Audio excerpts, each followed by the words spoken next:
Cool. My name is Skatlaho Mapai. I'm co-founder and CEO of Yoco. We're a mobile payments company based in South Africa, helping small businesses accept card payments.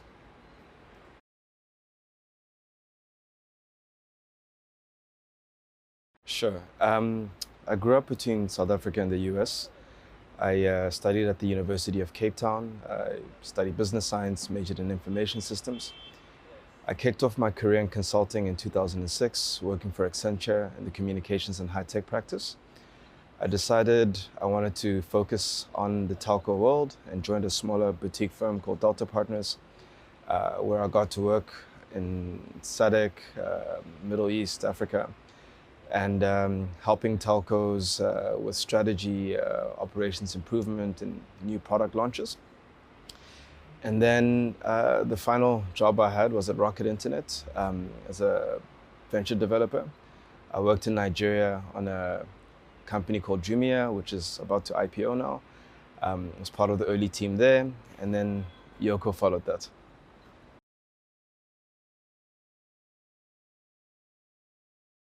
Yeah, so Yoco is a fintech venture headquartered here in Cape Town. Our sole job is to enable small businesses to thrive by giving them a payment solution. So we have a little card reader that plugs into a smartphone or a tablet, and it essentially allows a small business to accept a card payment. The core issue we were solving for was for access.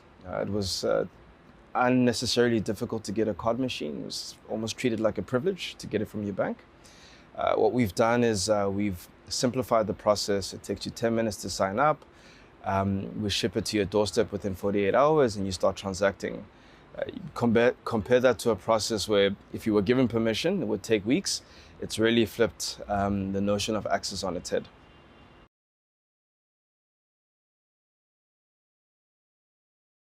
So I guess there's two layers to the story. One is the founding team and one is the actual idea.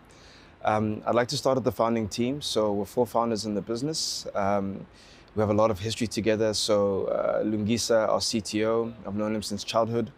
We randomly reconnected at UCT. We were queuing for business science and realized we knew each other. And this Carl Wazen, who's our chief business officer, and we used to work at the same consulting firm together. We did a couple of projects together, became great friends, and always had a desire to do something together entrepreneurially.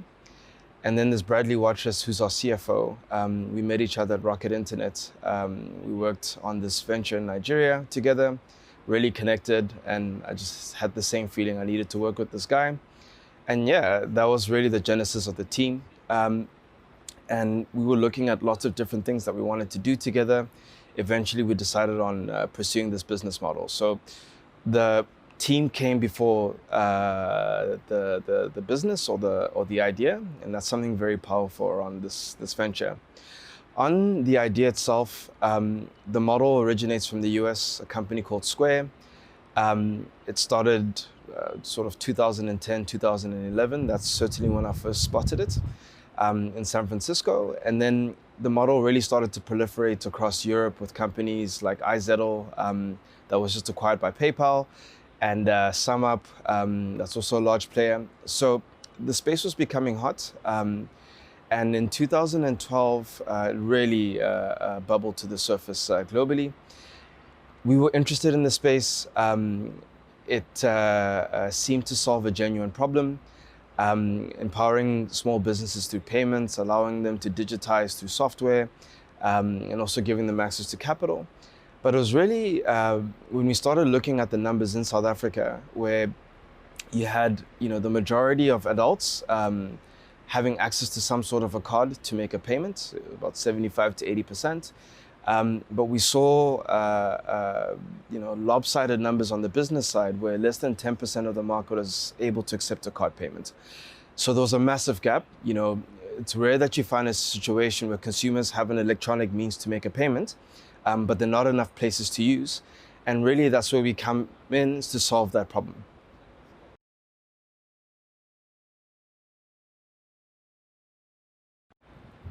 What's fascinating about it is that you're typically first, right? You're early. Fintech is a new space. In fact, when we started the company or started looking at the company in late 2012, early 2013, we didn't even know the words, to be frank. So, you're doing something for the first time, and you're offering like pioneering. And as a result, the start was very long. It took us a year to get us a license to operate. It was a very specific type of license. We were the first startup in the country to be given this license. In the process of getting that license, we needed to fundraise. That also took a lot of time. And then we had to build everything up, all the infrastructure. That took almost another year in itself. So from deciding to do the model to actually doing our first live transactions, there was almost a 2-year lag. So that's the first thing. It's just time and like breaking through barriers for the first time. And then there's just a notion that you're dealing with a market that is not as exposed to new things and is not as exposed to innovation. So you slowly have to build that up in a very disciplined way and not pushing things down, but really moving through the market life cycle of innovators, early adopters into early majority, treating them very different, having a different evolution of how you build up your product and moving into scalability. You have to be very disciplined with this. If you skip the steps, you're gonna dilute your resources and you're not gonna get to where you wanna be.